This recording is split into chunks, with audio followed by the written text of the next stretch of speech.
Welcome everyone to the robot party for this week. I think we have a lot of very cool robots this week, and a tutorial, and a mention about a cool Kickstarter project where you can donate money to fund robots and get robots in return. How crazy is that? So, so first up, we'll start off with Albert La again. He had awesome robots last week. Well, they were mostly unfinished, so I was going to show you one of my finished mini Sumos. So this is the first one I put on Let's Make Robots, I think. So this one's called Blaster Shark, and basically the mini Sumo is a 10 by 10 centimeter robot, and maximum weight is 500 grams, and they basically just push each other out of the way. So this one has 4 sensors, 2 sharp sensors at the front, and 2 of the QRD sensors at the bottom for line sensing. It's controlled by PIC 18F2455 and has these 2 beefy motor controllers for the giant motors I decided to put on this robot. Also, with this robot, it was my first foray into wheel making and mold making, and that was much fun. Cool. So what does it say on the front of the robot? Oh, it says Blaster Shark. Okay, is there any story behind that? Not really. I just went online to look for a name generator, and this was kind of the best name that I found. Oh, cool. So do you think... So there's sort of right now just one purpose for the sumo robot wrestling, but what do you think you could do with them to make them multi-purpose? Do you think maybe you could mesh them together or make a swarm sort of thing with them? You could. I guess the closest thing you could do is object avoiding, and if you added more floor sensors to it, like a line following as well. I just really like bashing robots together, but not destroying them. That's too much money down the toilet. Yeah, I bet. Cool. So, trying to think of good questions to ask.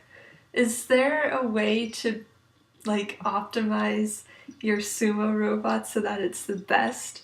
Like, for instance, what is the best ratio between weight of the sumo robot and how fast it can go?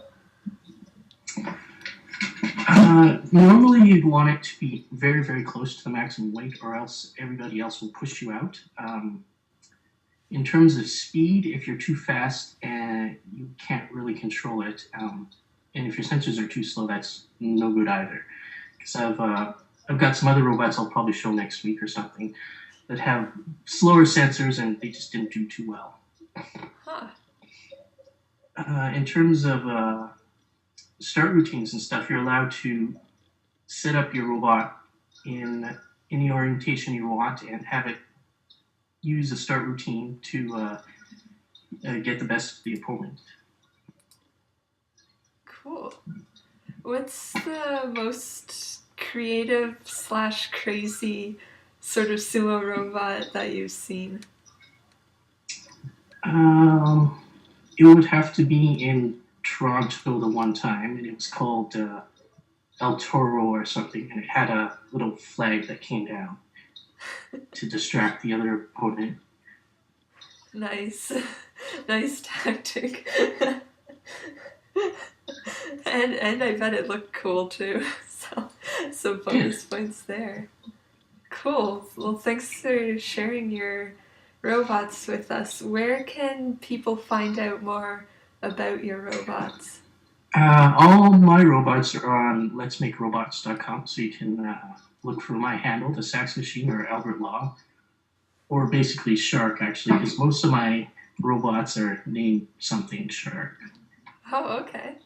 Cool. So are you gonna make a shark robot at some point? Uh, Possibly. Oh, okay. That's pretty cool then. All right, thanks. Thank you. Uh, Hello, Chris, the carpenter. What amazing stuff do you have today? Other than lag. Oh, disconnected. Oh, that's too bad. All right. Patrick, you said you have shiny things.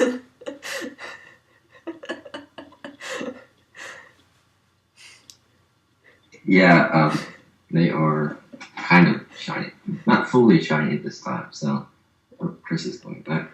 Um, so last time, oh, not Chris. Last time I think I just showed you, uh, like an Etch-a-sketch was basically it, and so I have lots of things since then.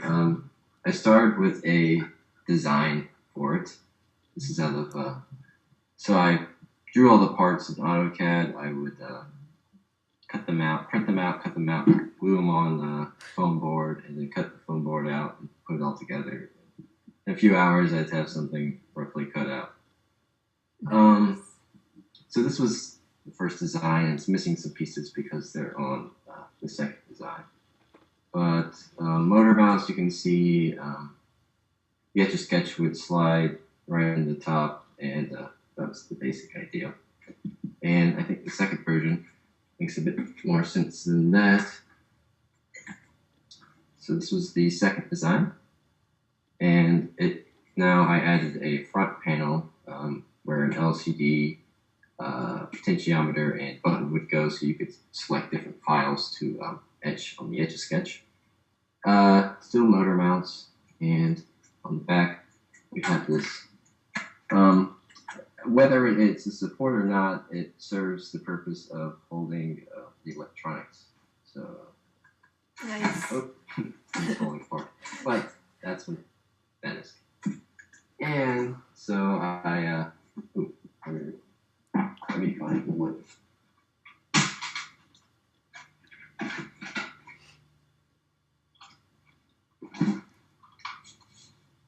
So I bought some Baltic hobby grade plywood. Nice. And as you can see, I've visited a laser cutter, and I came up with this. And as you can see, it's not fully plywood, I suppose. There's acrylic panel up front. It has an LCD right now with one of my LCD backpacks on it. And there are two holes. I don't currently have a button or potentiometer, but two holes for those things. You can see those. In the back, we have the stepper motor controllers are mounted on, and the Arduino is also mounted on the back. And these acrylic pieces aren't actually like glued or anything in. They're just the notches in the corners just kind of hold them in, while everything else is glued together. And at the top, we have the stepper motors, and they're let's see if I can hold this. Okay. They're slotted, so they can move, and unless you tighten them down. And as you can see, these front pieces kind of hold the Etch-a-sketch in. So you take your Etch-a-sketch, which has gears on it, and slide it in just like so. And you have this, and you push the stepper motors up. Well, actually, I kind of just did that. You push the stepper motors up against the gears, tighten it down, and it go eventually. Because as you can see, it's not actually all wired up. Wow. But that's the rundown. Wow. And it's at like I think that'd be a 30-degree angle, 60 something. depends which way you look at it. Um, but yeah, it is. That's fantastic.